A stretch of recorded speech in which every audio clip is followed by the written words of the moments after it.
Hello guys, সবাই কেমন আছো? আশা করছি অনেক অনেক ভালো। আমিও ভালো আছি।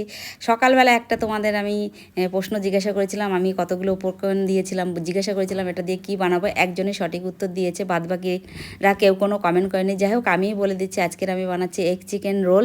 তার জন্য কিন্তু আমি নিয়ে নিয়েছি এখানে চিকেন, মশলা সমস্ত কিছু নিয়ে নিয়েছি। আর চিকেনটা কিন্তু আমি রান্না করব, সেই ভিডিওটা কিন্তু আপনাদের সঙ্গে শেয়ার করব না। ভিডিওটা কিন্তু কিছুদিন আগে শেয়ার করেছিলাম, চিকেন রান্নার ভিডিওটা ওই সেম পদ্ধতিতেই করছি বলে আর আমি চিকেনটা শেয়ার করছি না। যাই হোক, আর আমি চিকেনের রোলটা বানানোর জন্য এখানে কিন্তু পুর রেডি করে নিয়েছি, মানে পুরে যা দেবো, শসা কুচি, পেঁয়াজ কুচি, লঙ্কা কুচি, আর এদিকে হচ্ছে তোমার লেবু। ব্যারাকপুরে কিন্তু আমাদের এরকম আলুর পুর দিয়ে আমরা এগ রোল খাই না। আমাদের ওখানে ব্যারাকপুরে কিন্তু এগ রোলে পুর দেওয়া হয় না আলু দিয়ে। যাই হোক, আমি কিন্তু এখানে ময়দাটাও মেখে নিয়েছি, নুন চিনি আর লবণ দিয়ে ভালো করে মেখে নিয়েছি। সেটা তো সবাই জানে, ওটা আর দেখালাম না। এবার এখানে কিন্তু পরোটাটা কিন্তু আমি একদম বড় সাইজের 12 ইঞ্চি সাইজের করে বেলে নিয়েছি। এদিকে ডিম, যেহেতু এগ চিকেন রোল, তার জন্য ডিমটা কিন্তু আমি আগেই ভেঙে নিয়েছি। এদিকে তাওয়া বসিয়ে দিয়েছি কিছুটা পরিমাণে তেল। এবার দিয়ে দেবো যে রুটিটা বেলে রেখেছিলাম। দেখুন রুটিটা দেওয়া হয়েছে, আমার এক পিঠ ভাজা হয়ে গেছে। অন্য পিঠও আমি উল্টিয়ে দেবো। এমনি করে উল্টে পাল্টে কিন্তু সমস্ত কিন্তু আমি পরোটাটা ভেজে নেবো, একদম কমপ্লিটলি ভাজা হয়ে যাবে। তারপরে কিন্তু আমি ডিমটা দেব। এবার কিন্তু আমার ভাজা হয়ে গেছে। এবার আমি কিন্তু পরোটাটা নামিয়ে নিয়েছি। ওই তাওয়াতেই যে ডিম দুটো আমি ফেটিয়ে রেখেছিলাম সেগুলোই দিয়ে দেবো। আমি এইভাবে বানাই, এইভাবে একবার বানিয়ে দেখতে পারেন, খুব সোজা লাগে। তাহলে কি হয়, দু হাত আপনাদের কাজে লাগাতে হয় না, এক হাত দিয়েই হয়ে যায়। ডিমটা দিয়ে পরোটাটা দিয়ে এরকম হাত দিয়ে একটু ঘুরিয়ে নিতে পারেন। হাতে যদি না করতে চান তাহলে এরকম খুন্তি দিয়েও চেপে চেপে ভাজলেই একদম ডিম আর কিন্তু পরোটাটা ভাজা হয়ে যাবে। দেখুন কি সুন্দর। দু হাত আপনার কোনো মানে কাজে লাগাতেই হলো না, এক হাত দিয়েই হয়ে গেল। যাই হোক, উল্টে পাল্টে কিন্তু ডিমটা কিন্তু ভালো করে ভেজে নিতে হবে। যেহেতু আমার ডবল ডিম ছিল, আমার একটু সুন্দর করে লাল লাল করে ভেজে নিয়েছি। আমার ভাজা হয়ে গেছে। সেম একই পদ্ধতিতে কিন্তু আমি বাদবাকি যে পরোটাগুলো আছে তা আমি ডিম দিয়ে একসঙ্গে ভেজে নেব। আবারও দিয়ে দিয়েছি মানে দুটো ডিম ফেটিয়ে, আর দিয়ে দেবো এরকম একটা পরোটা।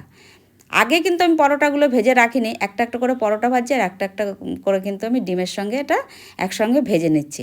এইটাও আমার পরোটাটা একদম ডিম দিয়ে ভাজা রেডি হয়ে গেছে। এবার কিন্তু আমি নামিয়ে নেব। এবার সমস্ত পরোটাটাগুলো ডিম আর পরোটা দিয়ে সমস্ত কিন্তু এই একই পদ্ধতিতে ভেজে নেব। সমস্তগুলো কিন্তু আমার ভাজা হয়ে গেছে। এবার কিন্তু এটা রোল মুড়িয়ে নেওয়ার পালা। দিয়ে দিলাম একটা করে পরোটা। এইবার কিন্তু যে পুরটা দেবো, যে সালাডগুলো কেটে রেখেছিলাম, সালাডগুলো কিন্তু একের পর এক দিয়ে দেবো। প্রথমে দিয়ে দিয়েছি শসা, তারপরে দিয়ে দেবো পেঁয়াজ কুচি, লঙ্কা কুচি, অবশেষে দিয়ে দেবো সামান্য একটু লবণ ছিটিয়ে, আর তারপরে দিয়ে দেবো একটু লেবুর রস, আর একদম শেষে দিয়ে দেবো আমি চিকেন। আপনারা চাইলে কিন্তু চিকেনটা সবার প্রথমেও দিতে পারেন, আমি এমনি করেই দিই, এমনি করেই ভালো হয়। এইভাবে কিন্তু একটু করে দেখতে পারেন। সস দিয়ে দেবো, চিকেনটা দেওয়ার আগে কিন্তু আমি সস দেবো। এখানে আমি শুধু কিন্তু টমেটো কেচাপ দিচ্ছি, আপনারা চাইলে দিতেও পারেন, সস নাও দিতে পারেন, আবার চিলি সসও দিতে পারেন। সব শেষে কিন্তু আমি চিকেনের পুরটা দিয়ে দিলাম। এবার কিন্তু অবশেষে রোলটা মুড়িয়ে নেওয়ার পালা। আমি বাটার পেপার কিন্তু আগেই আলাদা করে কেটে রেখেছিলাম। আপনাদের কাছে যদি বাটার পেপার না থাকে কোনো অসুবিধা নেই, খাতার পৃষ্ঠা বা খবরের কাগজ দিয়েও সুন্দর করে এটা মুড়িয়ে নেওয়া যায়। এবার বাটার পেপার দিয়ে কিন্তু আমি রোলগুলো সুন্দর করে মুড়ে নেবো। দেখুন কি সুন্দর করে করছি, এইভাবে কিন্তু খুব ভালো হয়। আপনারা কিন্তু এইভাবে করে দেখতে পারেন। এইবার কিছুটা দিয়ে দেবো উপরে চিকেন।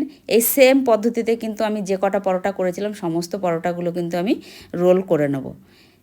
একদম কিন্তু রোল আমার একদম রেডি খাওয়ার জন্য। দেখে কোনো অংশে লাগছে যে এটা ঘরে বানানো, মনেই হচ্ছে যে কেনা রোল। যা খেতেও কিন্তু এটা অপূর্ব লাগে, একদম দারুণ টেস্টি সুস্বাদু রোল। বন্ধুরা, ভিডিওটা কেমন লাগলো? ভিডিওটা ভালো লাগলে লাইক, শেয়ার, কমেন্ট, পাশে থাকার অনুরোধ রইল। আজকের মতন এইটুকুই, দেখা হচ্ছে নেক্সট ভিডিওতে। ততক্ষণ আপনারা ভালো থাকবেন, সুস্থ থাকবেন, নিজেদের খেয়াল রাখবেন। বাই বাই বন্ধুরা।